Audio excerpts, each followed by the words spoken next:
Nope. What does that do? Maybe station is the problem. The following table shows the speed in miles per hour of a cyclist at various times.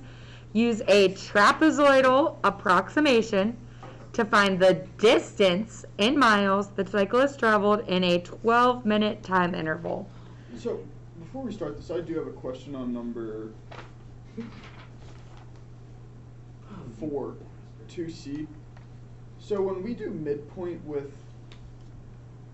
a table, we don't set up intervals. If they're uneven intervals, we just go by the middle of the table.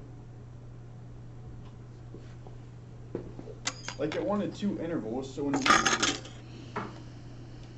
oh wait, no, that's this part D. It wanted 4, part D.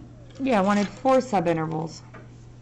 So do I just do 1, 2, 3, 4? Yeah, even See, if they're uneven. I was trying to do delta X and get... Correct. So like on this one, my intervals are going to be uneven. So you just don't even do delta X equals B minus A over N? Correct. So I will have, like, these will all be my intervals. Oh, that sucks. So like one will have a width of 2, this one will have a width of 3, 1, 3, 1, and 2. So when I set up my trapezoid, the area is always 1/2, but now it's each height. So the first one, the height is 2, plus the bases, so 33 and 25. The next one is a height of 3, and then the bases are 25 and 27.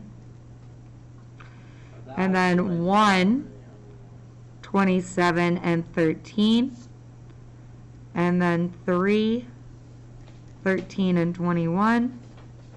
And then 1, 21 plus 5. Oh man, it didn't fit.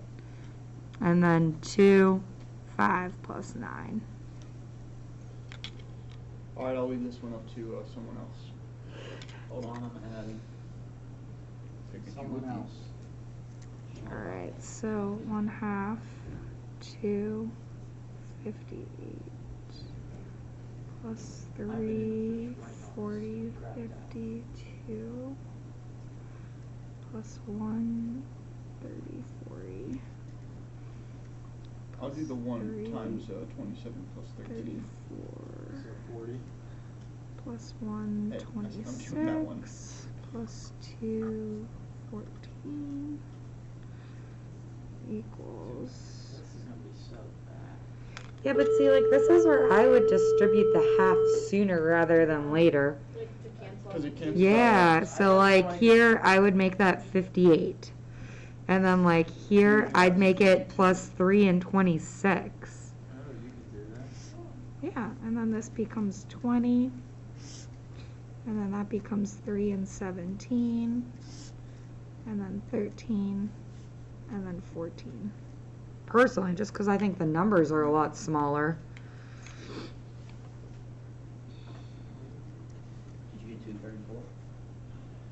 Yes.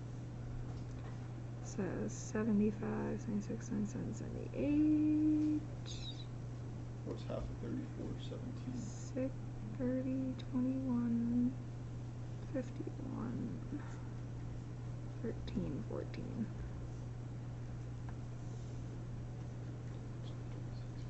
So what are my units? Miles.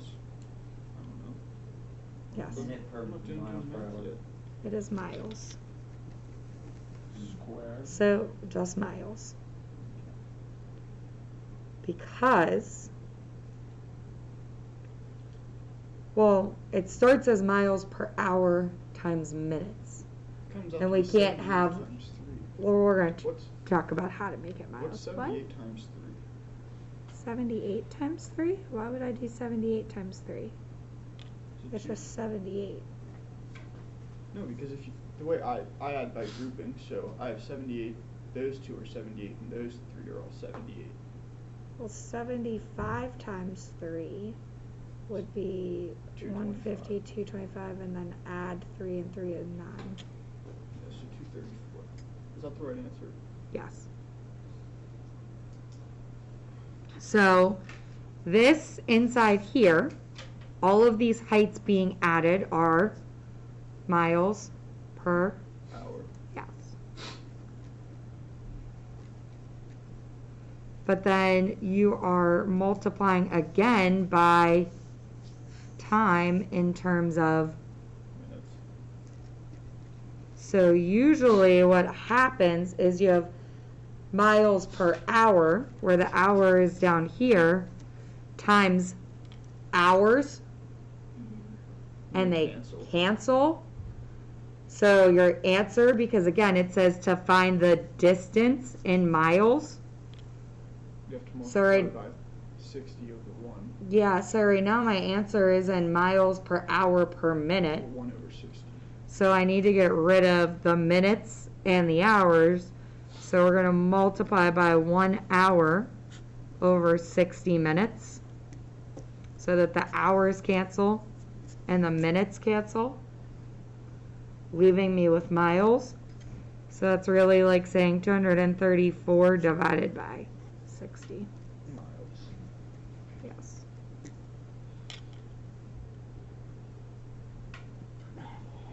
They're both even, but Alright, let's start breaking it down. 117 over 30. Okay, we're done. 117 is prime. wasn't disagreeing. I was just actually more surprised you didn't put 60 into 200 and get the whole number and then your fraction. Or like 30 into 117. 4 and 14 sixtieths. Nah, it's less than 4. 6 times 4 is 20. Oh. Well, 3 times 4 is 120, so... It'd be 3. 6 times 3 is 18, so 180. It'd be 3 and 54 sixtieths. Probably roughly like that, yes. I'm just gonna write 117 over 30. Yeah, that's fine. Are you okay with that?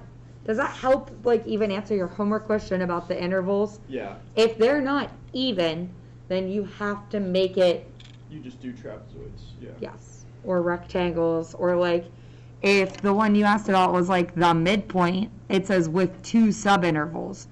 So you're gonna go like 0 to 6 and like 6 to 8. So Yeah, you you overlap at make the it, 6, yeah. even though they're not even. So you can have midpoints in between them. All right, I don't think my folder's gonna make it through the year. today we are extending our knowledge of Riemann sums and starting to create the first connection to integration. So we're gonna just basically learn how to rewrite a Riemann sum as a limit. Oh. So just like we started calculus with derivatives and limits, we're gonna start integration with Riemanns and limits.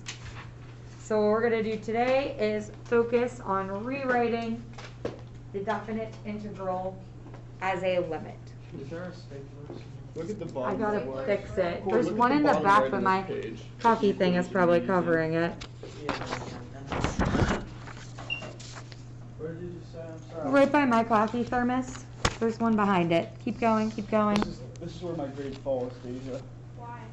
Because look at the limit we have to use. Nah, this is You have mine. to put it in Look at the diagonally equation in the bottom right corner or of this page. that way. Oh, Alright. limits. Oh, I suck at limit. Oh, no. Oh no. Oh no, Blaze. The definite Oh, how the integral, mighty have fallen. the You definite put it on integral top. as a limit of Riemann sums essentially says that if we have a limit and that limit is a Riemann sum, then we are going to use that to evaluate our known values. So before we immerse ourselves into the branch of calculus integration, let's start with a few questions. And let's introduce them as follows. So the graph of f prime is shown to the left. If f of 0 is 0, so what's that mean? That means my initial condition Starts at the origin. starts at the origin. And f prime of 0 is equal to 1. So my derivative is positive. A positive derivative tells me what? Increasing. All right, so f of 0 is equal to 0, and f of 0 is increasing at 0. 1 and 2. Which of the following must be true? So again, here's your graph of the derivative. Oh, no, never mind. So the derivative graph is equal to 1. The derivative graph is decreasing.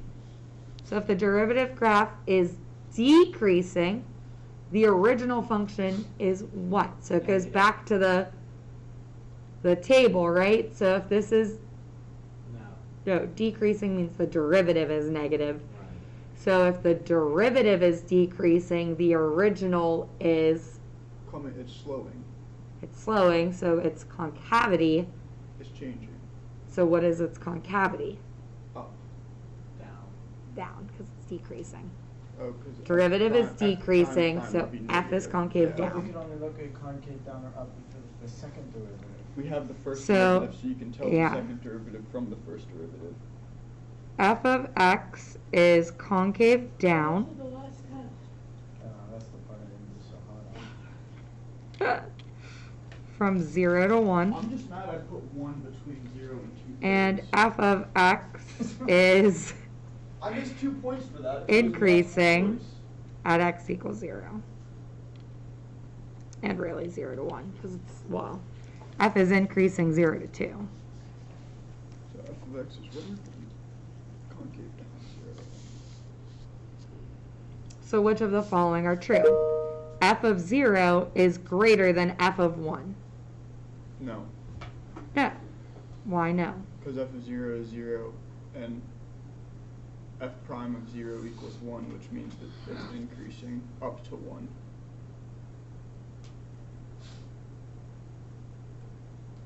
No, that's not right. Yeah. If anything, I would say. F of this. x is always, Increasing. therefore 0 to- f of 0 is less than f of 1. Because the original graph is increasing. Yeah, that's what I meant. F of 2 is greater than f of 1. Alright, Yes. wait, hold on. Because f of x is increasing. From 0 to 2. Because f prime is, Amount. how do we know the original is increasing? Because Because the it's always derivative is positive. F of 1 is greater than f of 3. F of 3 on my derivative It's is, negative. That's true. No, because just because it's decreasing on the derivative, we don't know by how much compared to when it was increasing from 0 to 2. But once it, We don't know if it's negative or not, because we know f of 0 is 0. So we just not have an answer to but it that? could be true. it says, must be So true. it's not. So we don't have a definite answer there. Correct. So it's 2 only. Correct. Shoot, I gotta do make quotes. What If line? they're gone, if the due date's been pushed back. What, All right, the tomorrow? steps to finding a Riemann sum. Friday. In order to find a Riemann sum, you have to have continuity, just like a derivative. You have n subintervals. They represent the widths of the rectangle. In each subinterval, we have a kth subinterval. So that's like how many subintervals we have. And then, that was really hot. Our coffee. Yeah. And maybe hotter than it's in the anticipated. thermos. What? And because it's in the thermos. Because it's a new cup, I think. I think my other Contigas are like losing their heat. That one's new. Oh. Did you hear that? That was my neck. All right, on each interval, I think you should have used the heating pad a few days ago. Oh my When your gosh, neck was Corey. hurting. I use the stem thing. No, he wanted to Carson use the Craig heat pad used so that, we and have he to learn. used almost the lethal limit of amperage every time. He used You up built to, up such a tolerance to it. yeah, 0.2 milliamps is enough to, or 0.2 amps is It enough to kill hurts. you. I like- And he Wait, used how can it kill you? 0.15. Because it could stop your heart. He used point Ours don't think, 0.5. I don't think ours goes up that high. Like ours I have is two just of like a them, so I cheap can bring little them for one. track, Alex. I have two. I actually want to try stim treatment. I've never tried it. Ever? It hurts. I know. Oh. I was thinking of those stupid like those guns. Defibrillators. Yeah. Never mind. I You was have a like, that's why I was like, defibrillator? how can those kill you? Like Defibrillator like can the kill gun you if you have like things a that- pacemaker and that goes off. Yeah, No, just- Or I was if you talking use it about while you're what are already those things that alive. we put on? No, Alex, what are those things that somebody on the team had that we would like use and they were like, The Oh, guns. massage yeah, gun. that. I have one of those. Oh, I a thought therapy you guys were gun. talking about The, those the, things. the, I was like, how defibrillator is does the that one where they it's go literally- clear. It's a pad you stick on your leg with wires running to Oh, it. I And it keep- sends electrical Oh my impulse. God. I keep through your forgetting. muscles. But it feels so good when you have like a sore Yeah, it's funny, muscle Carson Craig always send me videos his legs out and it's going. because it twitches. Oh my gosh. No, I love them. I have one of them massage guns though. Yeah, So we do I. have massage guns too. All right, I have real guns. Are we This- Then try that on your leg. this is the sum of the products. An integral is the sum of the areas. An integral is the sum of the areas. So we talked about how the delta x represents the, with yep, and the f of ck height. is the height of the curve And at the the sigma point. is the sum of. Correct. So what we're going to do today is learn how to go from an integral to the limit. Because there's always one AP question every year asking you to make the relationship between the Riemann sum as a limit and the Is it integral. a multiple choice or open-ended? Multiple choice usually. Alright, so we'll take the L one and Or move on. we'll just learn it real quick. Alright, sure. So you have delta x sub I, which is the width of the ith interval. A and B are your upper and lower bounds. So there's still the interval from like A to B. That's what you integrate from. So when we were finding the area under a curve from like 1 to 3, the integral bounds would have been 1 to 3. They'd be those numbers. That's the sidewinder again. Correct. Delta x, if you think about our rule for delta x, I taught you delta x was b minus a. So in the equation for the summation, the b minus a and n is going to come into play for the delta x. So when we see it in the equation, it's going to look like b minus a over n. So let's just talk about summation notation real quick. Sigma. Yeah, because I feel like this is something you've really never been taught. No. So the sigma symbol represents the word sum. The index is the I value at the bottom. The other stuff is really just like verbiage for you to read if you need to read. Like what I'm saying. Oh, Other than physics, we've never talked about sigma. ever since I've never had physics, I've never talked about sigma. I mean, it's used. The in stats, lower but not bound same is way. the value, so the lower bound is the value I is equal to. So if you had an integral and your lower bound on the integral is usually A, in the sigma notation, that's what this number is going to be right here. What's I? A. I is the index. I is like, it tells you like where we start. It's like it's Like like I is, if you're it's thinking like about a, what we've been doing. I equals A, N equals B. You're Yes. gonna hear it called bounds. but like, Yeah, it's on I the- doesn't really change. Like that's what I'm saying. Like I is always going to be I in the equation. Like all of our summations are going to have an I. Where the changes are going to come is from the upper and lower bounds and the numbers. So like if it told you in number 1 to evaluate the summation, I is equal, oops, come on, focus. I is equal to 1, that's the lower bound. The upper bound is 6. So you want to sum all of the i's from 1 to 6. So that means that this is really like equal to 1 plus 2 plus 3 plus 4 plus 5 plus 6.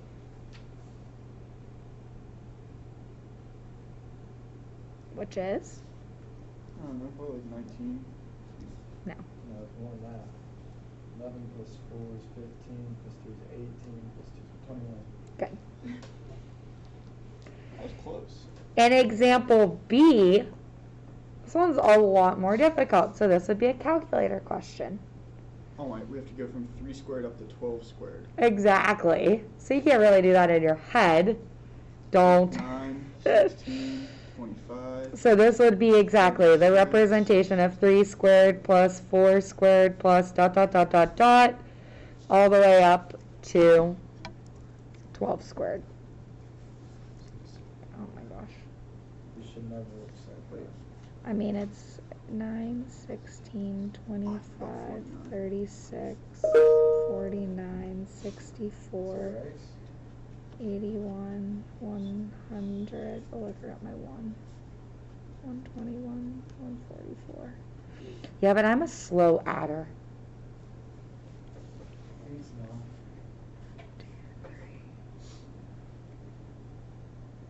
365. Yeah. And then these two make a 50 and an 80. That makes 100. 514. That's not what I have. Oh. 1, 2, 3, 4, 5. I have 5. I have 595 already, and I haven't added my first terms. So that's 50 plus 36, 86. Plus 64. So 645. Go team. I got what she got. Oh. Oh, I added 86 plus 64 wrong. That's where I messed up. You mean 36? That's why I underline them so I don't double add. I got you. All right, guys. What was a calculator we just did in our heads? Good job. Way to math. Woo. All right. I could have did that in my head. It was just taken, not in my head, but on Example taken a 2 is while. fun. Example 2 is fun. So these are like the summation formulas and really what they mean. And the reason we look at these is because that's going to create the connection to calc. So in physics at all, have you ever heard of like Gaussian math numbers? Gauss. So Carl Gauss was a big mathematician for summations. So these are kind of like Gaussian summations, and basically he was one of our mathematicians that helped create this. So you can thank him or hate him. Now, if you have a constant, it's just like the limits. A constant can get brought out in front. It's also like the limits in the sense that in like example 2, you could look at each of those individually.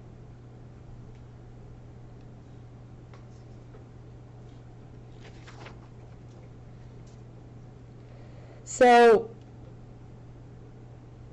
I squared is really equal to this.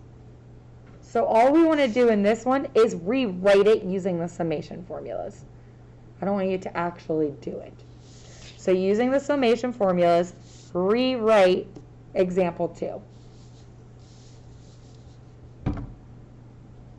With ends or with numbers? With ends.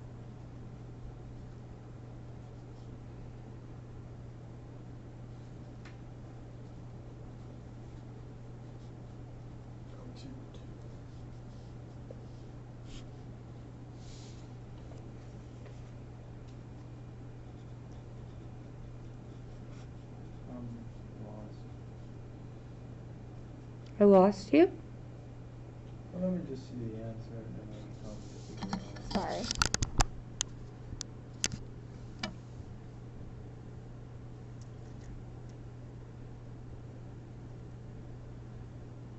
Yeah,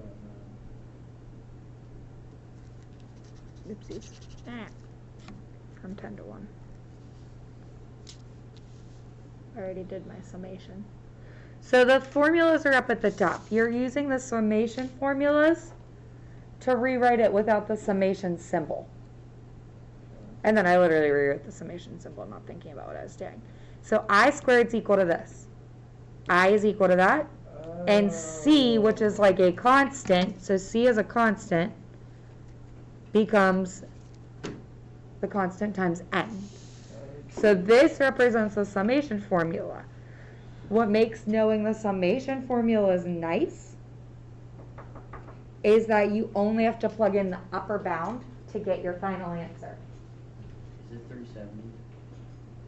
No one saw plays. We're supposed to be using ends. Well, now you're plugging in 10 for every end. And then 1 for. No, you don't have to plug in 1.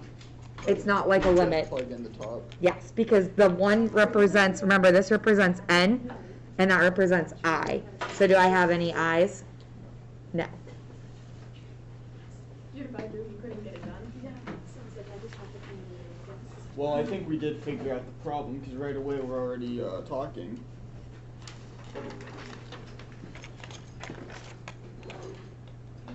All right, so plug in a 10, tell me what you get. I'm getting not solving for 110 this times because that's a 21. hell of a lot of work. That is correct. Well, I just did it the one way because it's really easy because it's a pattern. So I just figured Yeah, out- so it's 10, so you 11. didn't help yourself whatsoever. And 21 all over 6 minus 10, 11, and 2 plus 40. Wait, why did you do 4n? Because the summation constant is Cn. Because if you think about it, if you're going from 1 to 10 and sums of 4, it's 4 plus 4 plus, it's 4 added 10 times. So 10 divided by 6 becomes 5 and 3. This becomes 5. 21 divided by 3 is 7. So what did the test come back as? You better hope not positive. Care to share?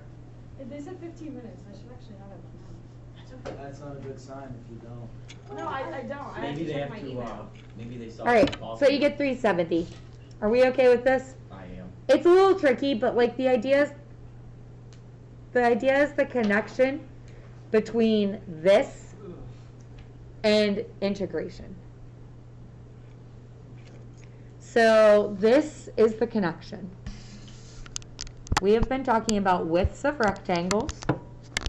So we always describe the width of the rectangle as b minus a over n. We're okay with that. Yep. The length of each rectangle is the height. So that's f of the function.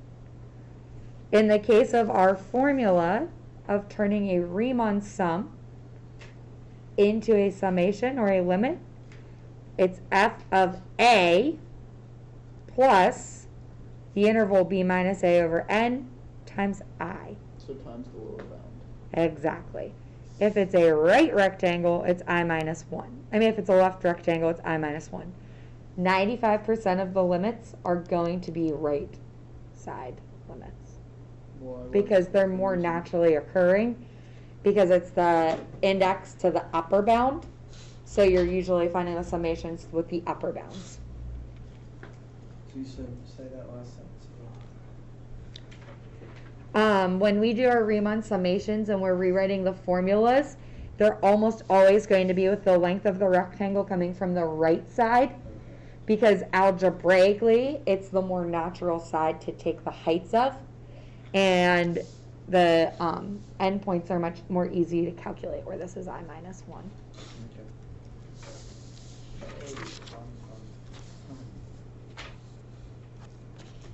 Okay? Hopes this is a good stopping point. No. Or, you know, one of the laziest people I know. Where else my example set? I always like kind of have my notes side by side with this because they get messy. And I think you need this one, guys. I missed one. There you go. Or you could just try coming to school on time. I know it's hard, but You All right. just get vaccinated. Find the limit.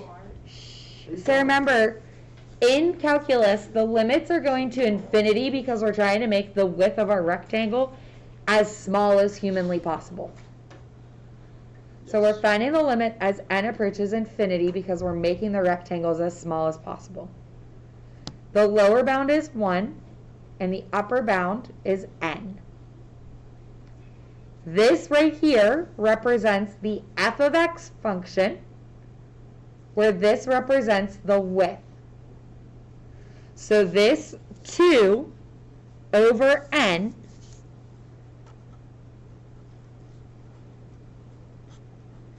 is representative of the 2 over n. That 2 over n represents b minus a over n. So what does that tell me about my b minus a? B is greater than b is greater than a, and b minus a has to equal. A. 2. So the width of the integral, or the width of this, is 2. 2. What is the function? What does this kind of represent in terms of my function? So I already said the X- 2 is b minus X a. squared. This is the I. It's x squared, isn't it? So my function is x squared. Because it's all of that X, squared. X equals 1 plus 2i over n, and then you just look at the squared sign. How do we know that X is equal to That's what I was just about to ask. Well, if you would just come to class earlier, you'd know. Well, Corey doesn't. Wait. So- What did you ask? Don't throw me under the bus like that. What did you ask? No, I said, how did you know that X was equal to 1 plus 2i? Because I gave it to us. It's in this formula right here. Oh, there you go, Corey. So now we're going to figure out Oh. that So A A, is 1. yes. Therefore, if B minus A has to equal 2, B is exactly. But B is not in here. Yeah, we solved for it. Why would we solve for B if it's not? in We're here? just rewriting it as an integral. Okay. I'm gonna solve. We're not for it. actually finding the limit. Oh. So this is going to become the integral from 1 to 3 I don't like that you do yours backwards. I start mine from the bottom. of I just write. f of x, which is x squared, and delta x in integration is represented by dx. Because d for delta, it represents the width. It's our differential. So that's our integral. I like the second option so much better. So much easier to look at. All right. One. That's the way you do it. Yeah. Example 7. Use the limit process to find the area of x cubed and the y-axis on 0 to 1. So that's the integral from 0 to 1 of x cubed dx. So now we're kind of working this backwards. We want to write that as a limit summation. So it's the limit as n approaches infinity, the summation from I equals 1. I have to draw But this. why isn't it I equals 0? Shouldn't it be 0 to 1 on top? No. For this, it's always like I equals 1 to n. The 0 to 1 come into play with the b minus a over n. Well, I thought the index was Yeah, the same as the lower bound. The B and A and the N and I are confusing. This will never change. This is constant So it's forever and I- ever and ever and ever. So I does not equal A then. Yeah. I is I. I does not equal So I A. will No. I will Yeah. always be For set I. equal to 1. Yes. Oh, it will be? Is Yes. that why it's always written in as 1? If it's a limit, if it's the limit, not if it's a summation, if it's a limit. But I thought we were doing the summation. We are, A limit of a summation. but we're taking the limit of the, if the limit is n is going to infinity is different than like the summation without the limit. So if I were just to write the summation of I, And it was at 0 for A, then yes, it would be I equals 0 to 1. I equals 0 to But because 1. this is a limit and the rectangles don't have set partitions, it's infinitely So many. then- And then I would do n squared times n plus 1 squared over Yes. 4, and I'd plug in 1 for n. Yes. Okay. So now we have to figure out b minus a, which is 1 minus 0 over n. So in this case, at the end of the formula, 1 over my delta x is 1 over n. Exactly. So my f summation is going to go in here, and at the end, it's going to be a 1 over n. have that F right there? Yes, because that represents the function. But in example 6, there wasn't an Oh, it's a typo on my part. I mean, I guess you don't have to have the F. Most of the AP questions, I think, are going to have an F. Where's my multiple choice ones? No, they're not. I lied. There's no F. Oh. You can't lie to us like that. I did, though. Look, there's no F. Get the F out of here. Sorry. I was good, but... All right, what is my A value? 0. So that is what goes here in the plus sign. It's actually really good. So it's 0 plus B minus A, which is 1 over N, I. And what is my So function? Are we assuming we're doing this right side? X Yeah. squared. Because they drew in the line here. Or cube. Yes. So you would use the The n cube squared, goes n here. plus 1 Can we squared. just end up doing 0 plus I over N? Can we just put the I on top? Like how they did in example? Yes. Yes, yes, yes. Why did we use 0? Because that's A. Because that was my lower bound. That was my interval was A. You can always look at this and read it. So then this becomes the limit as n approaches infinity, summation I equals 1 to n. And if you wanted, you can distribute the cube in or leave it out. So you might see it as I cubed over n cubed times 1 over n. Or you'll see it as I over n. I'm getting confused with the Cubed. ones and the N's. Yeah, that's why I try to put like a little loopy loop on it. So it could look like either of these. This comes down. Make sure you dot your I's.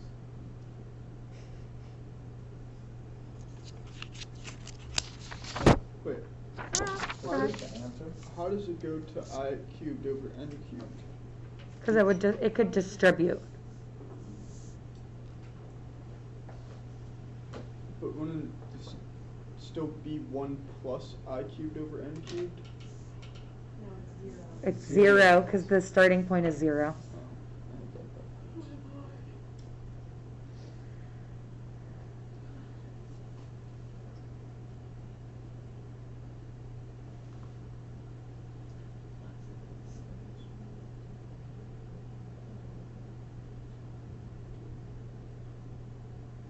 Times 1 over N. Yes. So then can we do I cubed over N to the 4th technically? Yeah, but you won't. That's how you would do it if you were actually finding the sum. Holy cow. This So is- I cubed over N cubed times 1 over N acceptable, or do you want Yes. I over N cubed? Quantity cubed. Either of these are fine. I'm gonna write both. Am I in the way? I'm sorry. I can move. All right, jump over to the 2 multiple choice. Because that's what I think I'm just gonna, Have them be homework. no, I have a worksheet that's just this. So what's my B minus A? 5 minus 5 3. minus 3. Okay, so what 2 options can we eliminate in that first multiple choice? C and A. Yeah. See. Yeah, Why would you say C and Because I was looking from the bottom up. Wait, why is Because that? she's left-handed, she's because B minus A is 2. A? She is left-handed. Oh, so. So- Okay. Never mind. No, you're good. Fair I question. let's I just decide the assume problem. 90% of murderers are left-handed. You know, it's more likely you're autistic if you're left-handed. Oh, they said autistic. Yeah, that sums you up. Nobody's good enough. All right, so now we also have to have a 2 where else in this problem, or a 3 where else in this We problem. need a 3 at the beginning plus 2 over So N. you need a 3 here and here, right? So actually I'll have that, so that didn't help me. So it's D. Exactly. Because you needed it to be B minus A over N, and instead of Yo, did they? I's, what did they change it to? Okay. But does that change anything? No. No, it just changes what it looks like. It has K is equal to Yeah, exactly. No, Lord, you Okay, so now it's the reverse. You're going from the sum to the integral. So what's my B minus A? Or we could throw out the 4 minus 1. Okay, so it's got to be a 1, right? Because this is a top of 1. Wait, where'd you get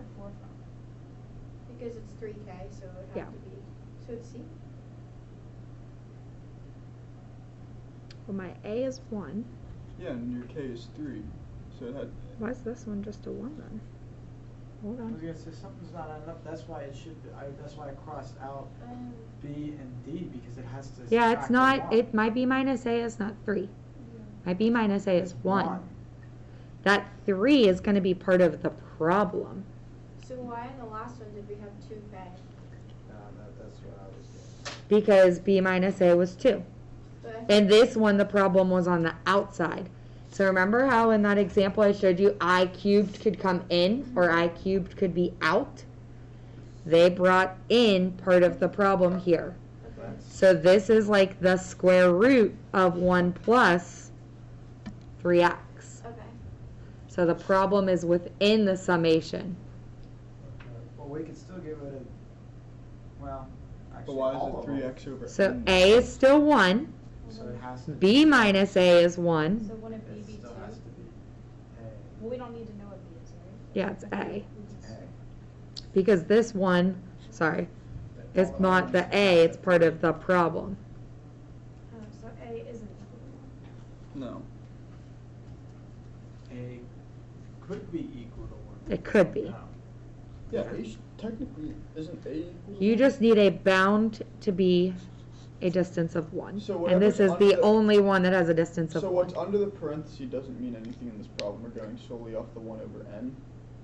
That's the first thing you go off of, and then you go off Out of of what's just underneath. Curiosity. So that 3 goes to the 3. Look at- I said these ones are harder, Look at D.